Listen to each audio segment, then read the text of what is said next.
In 1584, Reginald Scott wrote the first practical treatise on conjuring in the English language, and in it he spoke about putting a ball under a common object, like a candlestick.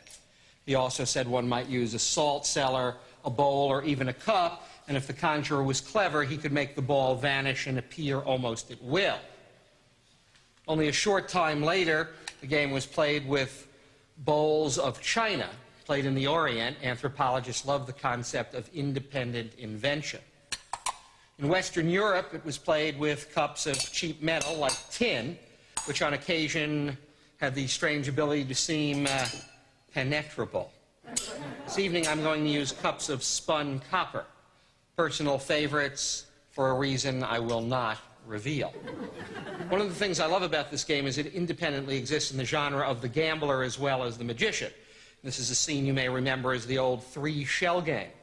On the English race course, it was called thimble rigging. In the language of the hustler, it might be known as the hinks, the dinks, the blocks, or the nuts. The idea that you'd either put a ball or pretend to put a ball under one of the cups, but the ball would appear where it was least likely. Once again, if I place the ball over here and I move this, moving these cups, you might think the ball was here, but it jumps to over here. One last time. This is why people have been known to lose houses and even clothing playing this little game.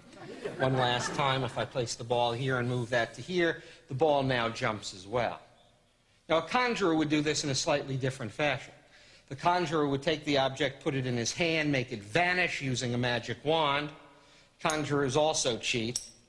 They use many of these. Actually, the game was traditionally played with 3 cups and 3 balls. I'm going to show you an actual sequence of events from a 17th century bestseller called Hocus Pocus Jr. The idea here that I will cover the center ball with a cup and place one on top. Then I'll actually cover this and try to make the ball penetrate solid through solid, joining its mate below. Now that you know the sequence, why don't you follow it again? This time a ball penetrating through 2 solid copper cups. This method, a personal favorite of Matthew Buchinger, the little man of Nuremberg. He was only 28 inches tall. The cups obscured almost his entire body. Look, that's enough for 3 balls to appear below. Matthew Buchinger had no arms or legs, but he did have 14 children. The most famous man to ever play the game, the Italian Bartolomeo Bosco. Bosco appeared in the beginning of the 19th century. He cut an unusual figure on stage. He wore a black satin waistcoat, black velvet trousers. He made sure his sleeves were carefully rolled up.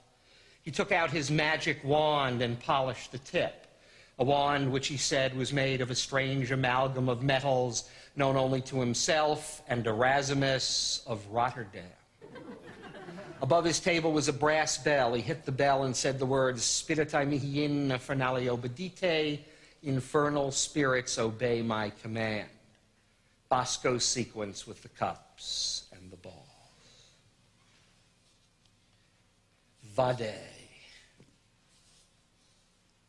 Jubio. Celerator. 3 gone, and yet 3 return. Bosco had only one contemporary rival, the slightly older Frenchman named Conus, who in 1795 announced that he would make his wife, who was 5'7", appear under one of the cups. Practice though I have been unable even to get married. Wouldn't even touch these with his hand. Actually, he said the only reason a magician used 3 was to confuse you. So he took 1 ball and placed that aside in his pocket. He took the 2nd ball and also placed that away. It still left 1 ball over here, but it didn't explain how this ball came back. Conus explained it. He said the magician did a feint. He only pretended to take the ball.